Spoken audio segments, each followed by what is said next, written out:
आज मैं आपको ऐसी कहानी सुनाने जा रहा हूँ जिसको सुनने के बाद ना आपके रोंगटे खड़े हो जाएंगे। वैसे तो मैं भी भूत प्रेतों में ज़्यादा बिलीव नहीं करता, लेकिन जो इंसिडेंट उस दिन मेरे साथ हुआ, मैं खुद मजबूर हो गया कि वाकई में भूत जैसी भी कोई चीज़ होती है। इस कहानी को सुनने के बाद आपको कैसा लगा, मुझे ज़रूर बताइएगा। वैसे आजकल के समय में लोग भूत प्रेत की बातों को अंधविश्वास से जोड़ते हैं। कुछ पढ़े लिखे लोग भी हैं जो बिलीव करते हैं भूत प्रेत में, लेकिन वो इस करके नहीं बताते या वो इस करके हामी नहीं भरते, क्योंकि उनको लगता है कि अगर वो हाँ कहेंगे या वो बोलेंगे कि हाँ भूत होते हैं तो शायद उनका ना सोसाइटी में मजाक बनाया जाएगा। इसलिए वो खुद भी इन चीज़ों से सिंपली मना कर देते हैं, क्योंकि लोग आखिर में उनको यही बोलेंगे, इतने पढ़े लिखे होने के बावजूद आप इन सब चीज़ों में बिलीव करते हो। उनकी बात को कोई सीरियसली नहीं लेगा। तो मैं ना मेरे साथ का इंसिडेंट आपको सुनाता हूँ। ये बात कोई 5-6 साल पहले की है, जब मैं दिल्ली में नया था और मेरी नई जॉब लगी थी। यहाँ पास में ही एक जगह है महरौली, हाँ वही महरौली, कुतुब मीनार के पास वाला इलाका। तो वहीं ना मैंने फ़्लैट ले रखा था। फ्लैट भी काफ़ी बड़ा था। वैसे तो उस फ्लैट में मैं अकेले ही रहता था, लेकिन अक्सर ना मेरे गांव से मेरे यार दोस्त, कभी कोई रिश्तेदार दिल्ली घूमने आते या किसी काम से आते तो अक्सर आया जाया करते थे, रुकते भी थे। एक छोटे से फैमिली के लिए ना ये फ्लैट बहुत ही अच्छा था। सबसे खास बात इस फ्लैट के लिए यही थी ना कि ये पूरी तरह से खुला हुआ था। तो जैसा मैंने बताया ना, फ्लैट काफ़ी बड़ा था। इसमें एक बड़ा सा हॉल था, उसके पास में एक बाथरूम था और एक रसोई घर, एक यानी कि किचन था, और इसमें ग्लास डोर्स लगे हुए थे। पर मैं इसको काफ़ी कम ही खोला करता था, क्योंकि पीछे से कई बार जानवर वगैरह, बंदर वगैरह आकर के ना किचन में सारा सामान बिगाड़ दिया करते थे।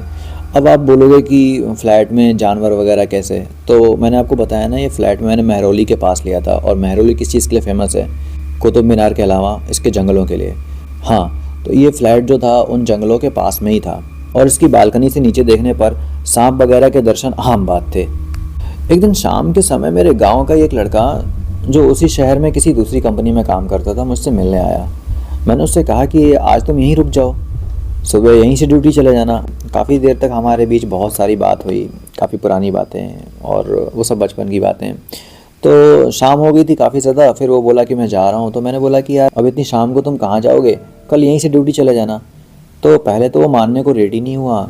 बोला नहीं, आपकी नींद ख़राब होगी, मैं तो duty early in the morning जाता हूँ। मैंने बोला ऐसा कुछ नहीं है, अलार्म लगा लो और आराम से नाश्ता वगैरह रेडी करके और चले जाना, बस मुझे मत जगाना। तो मेरा इतना समझाने के बाद वो मान गया। खैर मेरे फ्लैट पे ना एक ही बेड था, तो मैं बेड पे सो गया और वो नीचे चटाई पे सो गया। सोते वक्त ना मैं कभी भी गुप्त अंधेरा करके नहीं सोता, मैं ना एक हल्की रोशनी ज़रूर करके रखता हूँ। उस रात लगभग 2 बजे होंगे और अचानक मेरी नींद खुल गई। फिर मेरी नज़र किचन की तरफ गई। मैंने क्या देखा, एक आदमी किचन का दरवाज़ा खोलकर अंदर गया, और मैं कुछ बोलूँ उससे पहले ही वो किचन का दरवाज़ा धीरे धीरे बंद हो गया। मुझे इसमें कोई हैरानी नहीं लगी, क्योंकि मुझे पता था कि गांव वाला लड़का ड्यूटी के लिए लेट ना हो सकता है इस वजह से वो जल्दी उठ गया हो, कुछ पहले से ही अपने नाश्ते के लिए रेडी करने लगा होगा। लेकिन ये बातें मेरे दिमाग में तब तक ही थीं जब तक मैंने उस लड़के को देखा नहीं। फिर मैंने देखा कि अचानक से किचन से निकलकर वो बाथरूम की तरफ चला गया, और फिर बाथरूम का दरवाज़ा बंद हो गया। अब ना मुझे थोड़ी इरिटेशन लग रही थी। वैसे तो वो लड़का मेरे रिश्ते में ही लगता था। फिर मैंने घड़ी की तरफ देखा और फिर मैंने उसको आवाज़ दी कि भाई ये सब क्या चक्कर है। फिर जो मैंने देखा, मैं शॉक्ड रह गया। वो लड़का तो मेरे पास में सो रहा था, फिर वहां किचन में कौन, और वो कौन जो बाथरूम में गया। अब तो मैं तुरंत बेड से उठा और दौड़कर मैंने उसको जगाया। वो आंख मलते हुए उठा, पर मैंने उसको कुछ बताया नहीं। मैंने बस उससे इतना ही पूछा कि तू 2-3 मिनट पहले जागा था क्या। मैं बोला कि नहीं, मैं तो नहीं जागा। वो फिर से सो गया। अब मेरी समझ में कुछ नहीं आ रहा था। मैंने कमरे की लाइट्स ऑन कर दी। पूरे फ्लैट में रोशनी ही रोशनी हो गई। अब मैं कभी बाथरूम की तरफ देखूं, कभी किचन के दरवाजे को देखूं। बाथरूम का दरवाज़ा अभी भी बंद था। मैंने थोड़ी हिम्मत की, धीरे से बाथरूम का दरवाज़ा खोला, उसमें कोई नहीं था। इसके बाद मैंने किचन का दरवाज़ा खोला, किचन की लाइट्स ऑन करी, लेकिन वहाँ भी कोई नहीं दिखा। अब मैं क्या करूँ, मेरी तो नींद एकदम उड़ गई थी। खैर इस बात का जिक्र मैंने किसी से नहीं किया। मुझे लगा कि हो सकता है कि मेरा वहम था, अगर मैं किसी को बताऊंगा तो शायद मेरे रूम पे भी कोई ना आए। खैर 1 महीना हो गया था अब इस बात को। उसके बाद से ऐसा कुछ एक्सपीरियंस मुझे फिर कभी नहीं हुआ। एक दिन मेरे गांव से 2 और लोग मेरे पास आए उनमें से एक को विदेश जाना था और दूसरा उनको छोड़ने आए थे।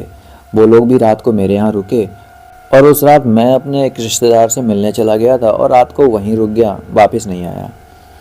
और जब सुबह सुबह मैं अपने रूम पर पहुंचा तो वो दोनों लोग बिल्कुल तैयार होके बैठे थे, जैसे मेरा इंतज़ार ही कर रहे थे। और उनकी शक्ल से लग रहा था कि बहुत डरे हुए थे, उदास से लग रहे थे। मेरे आते ही वो लोग बोल पड़े कि अब हम लोग जा रहे हैं। मैंने उनसे पूछा कि फ़्लाइट तो कल है, तो आज रात आप लोग कहाँ रुकोगे? उनमें से एक ने बोला रोड पे सो लेंगे, इस कमरे में नहीं। जब उसने ऐसा बोला ना, अचानक से मुझे वो बात क्लिक कर गई, जो इंसिडेंट मेरे साथ 1 महीने पहले हुआ था। मुझे लगा कहीं इन लोगों ने भी तो ऐसा कुछ एक्सपीरियंस नहीं किया यहाँ पे। मैंने उन दोनों से पूछा क्या हुआ, बात क्या है?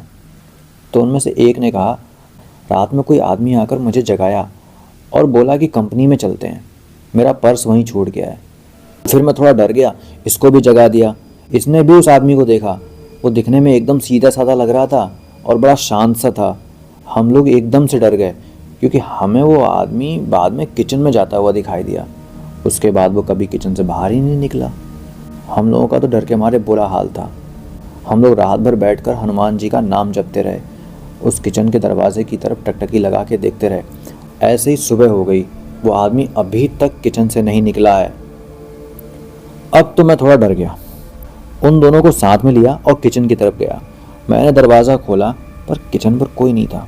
मैंने बहुत ध्यान से सारी चीज़ों को देखा, कुछ तो गड़बड़ है। हाँ, फ्रिज खोलने के बाद मैंने देखा कि फ्रिज में लगभग 1 किलो टमाटर रखे हुए थे, वो गायब थे। और टमाटर के कुछ बीज और उसका जूस वगैरह आसपास फैला हुआ था और एक अजीब सी स्मेल आ रही थी पूरे किचन से। खैर, पता नहीं ये हम लोगों का वहम था या वास्तव में कोई आत्मा हमारे रूम में आई थी। मैंने इससे छुटकारा पाने के लिए उस फ्लैट को चेंज कर दिया और दूसरी बिल्डिंग में आकर रहने लगा। तो ये था मेरा एक्सपीरियंस जो मैंने आपके साथ शेयर किया। अगर आपने भी ऐसा कोई एक्सपीरियंस किया है तो आप हमें बता सकते हैं। आई होप आपको ये कहानी अच्छी लगी हो तो इसे लाइक कर दीजिएगा, चैनल को सब्सक्राइब कर दीजिएगा, क्योंकि ऐसी ही कहानियाँ हम लाते रहते हैं। मुलाकात होगी अगली वीडियो में। तब तक के लिए आप अपना और अपनों का ख्याल रखिए। अद्भुत चैनल आप सबके मंगलमय होने की कामना करता है। धन्यवाद।